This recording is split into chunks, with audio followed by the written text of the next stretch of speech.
Good morning everyone. जैसे कि हमारे कल चैप्टर कंप्लीट हो चुका था, एडवर्ब के बारे में हमने कल देख लिया था। आज हम पढ़ेंगे द प्रीपोजिशंस के बारे में, यानी कि प्रीपोजिशन क्या होती है, पूर्व सर्ग क्या होते हैं, यह संबंध सूचक अवयव क्या होते हैं, इनका किस तरह यूज़ किया जाता है, हम इसी चैप्टर में पढ़ेंगे। तो हम देखते हैं आगे।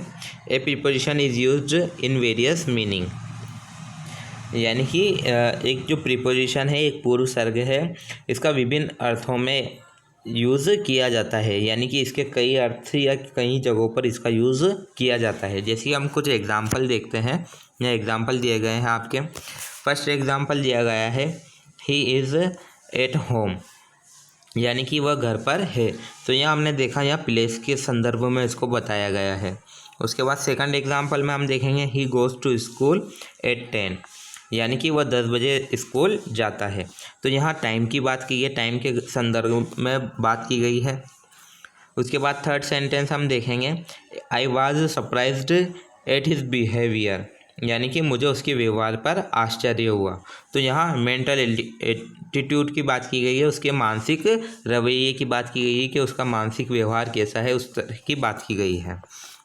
आगे लिखा हुआ है यहाँ, you can see that here eight is working in different forms at each of the 3 places. हमने देखा, जैसा कि आपने अभी यहाँ देखा है, ये हमने 3 एग्जाम्पल देखे हैं। हम देख सकते हैं कि यहाँ 3 स्थानों में से प्रत्येक पर अलग अलग रूपों में काम कर रहा है, या कि हमने यहाँ देखा है कि ये 3 स्थान जो यहाँ पर प्रीपोजिशन है वो तीनों सेंटेंस में अलग अलग रूपों में कार्य कर रहा है। आगे बढ़ते हैं हम।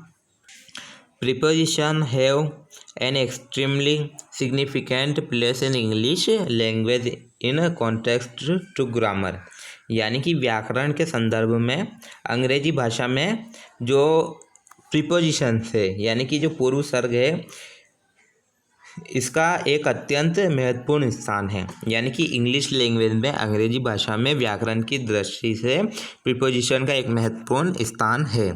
आगे बढ़ते हैं।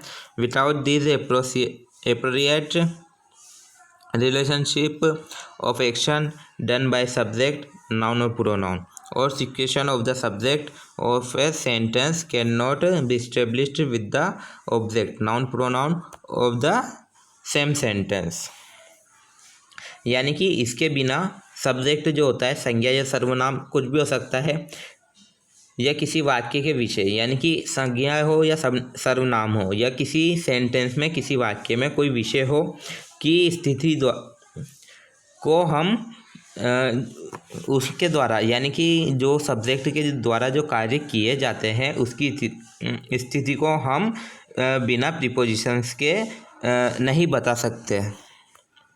हमें बताना है कि उसके द्वारा जो कार्य किया गया है, जो ऑब्जेक्ट है, यानी कि जो सब्जेक्ट होता है, हमें उससे संदर्भ करना है, ऑब्जेक्ट से जोड़ना है। ऑब्जेक्ट कुछ भी हो सकता है, संज्ञा या सर्वनाम हो सकता है, हमें उसके साथ इसको जोड़ना है, इसका संबंध बताना है। तो हम बिना प्रीपोजिशंस के इसको नहीं जोड़ सकते। यानी कि कोई सब्जेक्ट हुआ, संज्ञा या सर्वनाम, उसको हमें उस जो कार्य किया जाता है उसके साथ, यानी कि जो ऑब्जेक्ट होता है एक ही वाक्य में, हमें उससे जोड़ना है, तो उसके साथ संबंध बताना है। तो हम बिना प्रीपोजिशन के वो नहीं बता सकते हैं। आगे बढ़ते। Sometimes due to absence of preposition the meaning of a sentence is entirely change, यानी कि कभी कभी क्या होता है, पूर्व जो प्रीपोजिशन होती है, पूर्व सर्ग जो होता है, इसकी अनुपस्थिति, यानी कि ये नहीं रहती है, तो इसके कारण एक सेंटेंस जो होता है, एक जो वाक्य होता है, उसका अर्थ पूरी तरह से बदल जाता है। जैसे कि हम यहाँ एग्जांपल देखेंगे, आपको अच्छे से समझ में आएगा। यहाँ कुछ एग्जांपल दिए गए हैं। फर्स्ट एग्जांपल हम देखते हैं, ममता इज़ इन द किचन, यानी कि ममता जो है वो रसोई में है। तो ये यहाँ हमने देखा, यहाँ प्रीपोजिशन लगी हुई है, ये जो इन है ये आपकी प्रीपोजिशन है। If in is removed from this sentence the sentence is, यदि हम इन इस सेंटेंस में से हटा देते हैं, इन नहीं लगाएंगे, तो क्या सेंटेंस बनेगा आपका, ममता इज़ द किचन, यानी कि ममता रसोई है। यहाँ हमने देखा कि ये विदाउट प्रीपोजिशन के सेंटेंस है, तो इसका मीन निकलेगा कि ममता रसोई है। हमने इन हटा दिया तो सेंटेंस का पूरा अर्थ ही बदल गया है। अब हमें पता ही नहीं चल रहा है कि ममता रसोई है, और इससे पहले सेंटेंस हमने देखा था तो यहाँ इन लगा हुआ था, तो इसका मीन हुआ था कि ममता रसोई में है। तो ये प्रीपोजिशन का यूज़ है। एक प्रीपोजिशन पूरे सेंटेंस का अर्थ बदल देती है।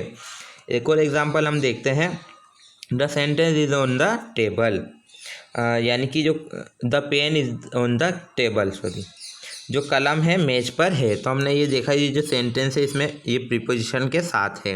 If on is removed from this sentence the sentence is, यदि हम ऑन इस सेंटेंस में से हटा देते हैं तो सेंटेंस क्या बनेगा, the pen is the table, यानी कि जो पेन है वो टेबल है।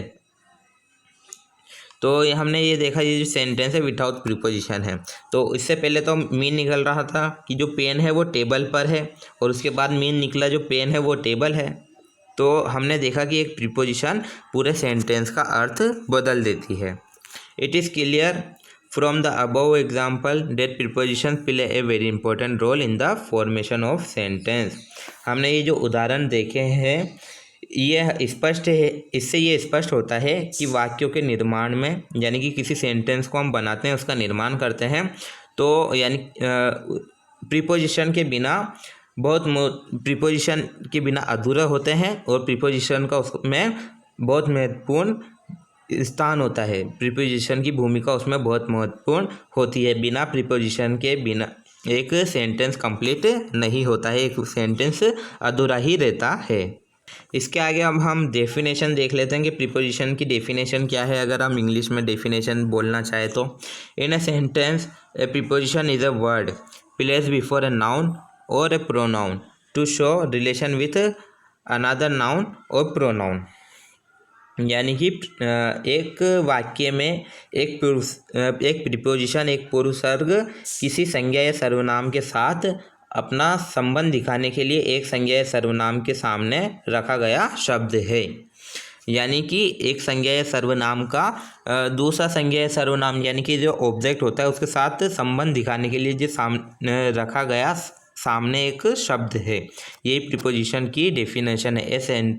In a sentence a preposition is a word, एक ऐसा वर्ड है प्रीपोजिशन जो किसी संज्ञा या सर्वनाम का दूसरी संज्ञा या सर्वनाम के साथ संबंध बताने के लिए इसके सामने रखा गया एक शब्द है। इसके आगे अब हम नेक्स्ट क्लास में पढ़ेंगे।